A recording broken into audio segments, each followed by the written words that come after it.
본 학습 영상은 꿈을 담는 틀 밥 먹듯이 문학에 수록된 2024 대학 수학능력시험 갈래복합 세트 중 고전수필에 대한 해설 영상입니다. 수능 갈래복합 영역에는 김종길의 문, 정급별의 가지가 담을 넘을 때라는 현대시 두 편과 함께 유한준의 이즘을 논함이라는 고전수필이 세트로 출제되었어요. 이 영상에서는 유한준의 고전수필, 이즘을 논함을 살펴볼게요. 건망증이 심해서 걱정인 조카 김희용에게 잊어도 좋은 것을 잊지 못하고 잊어서는 안 될 것은 있는 것에서 천하의 걱정거리가 생긴다는 교훈을 주기 위해 쓴 수필이라죠. 근데 이 글은 반어와 역설 그리고 이중부정의 표현이 빈번하게 사용되어 가뜩이나 심적인 부담을 가지고 1교시에 임할 학생들에게 많은 부담을 준 것이 아닌가 하는 말을 들은 것도 사실이에요. 또 역설과 이중부정이라는 것이 시의적절하게 사용하면 글의 맛을 더해주지만 너무 빈번하게 사용하면 상투적이고 뻔한 느낌에 도대체 말하려는 핵심이 무엇인가 하는 생각을 가지게 하기도 하죠. 실제로 유한준은 박지원과 젊었을 때 학문적으로 쌍벽을 이뤘다고 하는데 나중에는 서로 경쟁 관계가 되었다고는 해요. 박지원은 유한준의 글이 너무 기교에 치우쳤다는 혹평을 하기도 했다는데 이 글도 그 비판에 자유로울 수 있을까 생각을 해보네요. 그럼 글의 내용을 살펴볼까요? 글쓴이는 누님의 아들인 이용이 건망증으로 괴로워하자 제시된 지문 앞부분에서 건망증을 고치지 말고 더 많은 것을 잊으라고 충고를 해. 그러면서 이렇게 말을 하고 있어요. 너는 내가 있는 것이 병이라고 생각해? 있는 건 병이 아니야. 넌 안 잊고 싶어? 잊지 않는 것이 병이야. 그렇다면 잊지 않는 것이 병이 되고 잊는 것이 병이 아니라는 말을 내가 무슨 근거로 하는 걸까? 그것은 잊어도 좋은 것을 많은 이들이 잊지 못하기 때문이야. 잊어도 좋은 걸 잊지 못하는 사람이 있어. 이 사람에게는 잊는 것이 병이라고 해보자. 그렇다면 반대로 잊어서는 안 되는 것을 잊는 사람이 있는데 이 사람에게는 잊는 것이 병이 아니라고 말할 수 있겠네. 이 말이 옳을까? 두 경우 다 옳지 않다고 봐. 잊어도 좋은 것을 잊지 못하는 사람에게 잊는 것은 병이 아니고 잊어서는 안 되는 것을 잊는 사람에게는 잊는 것이 병이라고 나는 생각해. 따라서 문제 4번의 선택지 3을 확인하면 쓰이 그 말이 옳을까 라는 물음은 이즘에 대해 나가 앞서 제시한 두 가정적 상황이 모두 옳지 않다는 의미로 한 물음이에요. 홍아, 천하의 걱정거리는 어디서 나오는 줄 아니? 그건 바로 잊어도 좋은 걸 잊지 못하고 반대로 잊어서는 안 될 걸 잊는 데서 나온단다. 자 보렴.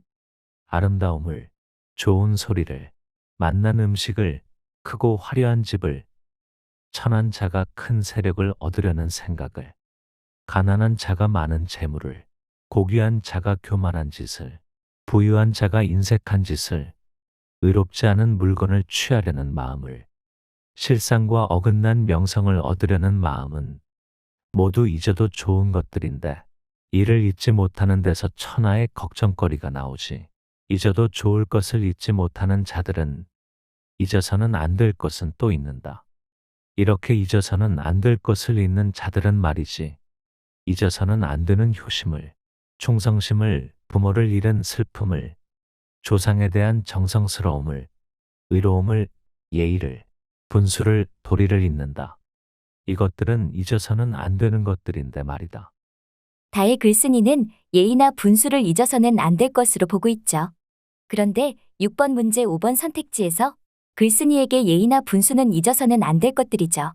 글쓴이는 이것들을 잊지 않는 것이 병이 아니라는 깨달음을 드러내는 것이죠. 이와 반대로 잊지 않는 것이 병이 아닌 것이 아닌, 즉 병이라는 깨달음을 드러내는 게 아니지요. 병이 아닌 것이 아니라는 말은 병이라는 말인 거 이해하면 판단할 수 있는 선택지네요. 이렇게 잊어도 좋은 것을 잊지 못하고 잊어서는 안 될 것을 잊는 자가 되면 먼 것을 보고 나면 가까운 것을 잊고 새 것을 보고 나면 옛 것을 잊는다네요. 먼 것, 가까운 것, 새 것, 옛 것은 잊지 못하는 것과 잊어버리는 것을 대비한 표현이에요. 이런 자들은 입에서 말이 나올 때 입을 말을 가릴 줄 모르고 몸에서 행동이 나올 때 옳은 행동을 본받는 것을 잊는다고 말하고 있어요. 또 이런 사람들은 내적인 것을 잊기 때문에 외적인 것을 잊을 수 없게 된다네요. 앞에서 언급된 것으로 본다면 이렇게 표로 제시할 수 있겠죠. 이런 자들은 외적인 것을 잊을 수 없어서 내적인 것을 더더욱 잊는답니다. 잊어서는 안 될 것을 잊는 자에게는 어떤 일이 닥치는지도 나열하고 있어요. 바로 하늘이 벌을 내리고 남들이 질시의 눈길을 보내고 귀신이 재앙을 내린다고요. 그러면서 글쓴이는 주장을 합니다. 그러므로 잊어도 좋은 것이 무엇인지 알고 잊어서는 안 되는 것이 무엇인지를 아는 사람은 말이야. 내가 보기에 내적인 것과 외적인 것을 바꿀 능력이 있는 사람이야. 이런 능력이 있어 내적인 것과 외적인 것을 바꾸는 사람은 다른 사람의 잊어도 좋은 것은 잊고 자신의 잊어서는 안 될 것은 절대 잊지 않지. 글쓴이는 잊는 것, 즉 건망증 자체가 문제가 아니라 잊어도 좋을 것은 잊고 잊어서는 안 될 것은 잊지 않는 것이 중요하기 때문에 건망증을 걱정하지 말고 잊어야 하는 건 편히 잊으라는 주장을 하고 있어요. 독특한 주장을 하고 있다고 볼 수 있죠. 이번 학습 영상에서는 오답에 해당하는 선택지들은 따로 살펴보지 않았어요. 궁금한 게 있다면 네이버 밤매공 카페를 검색하고 들어와서 질문을 남겨주세요. 이상으로 2024학년도 수능기출 갈래복합 고전수필 지문과 이에 해당하는 문제를 살펴봤어요. 밥 먹듯이 문학에 수록되어 있고 자세한 해설과 문제풀이도 제공하고 있으니 반문을 활용하여 학습하도록 하세요. 자, 이상으로 마치겠습니다. 고생 많았습니다.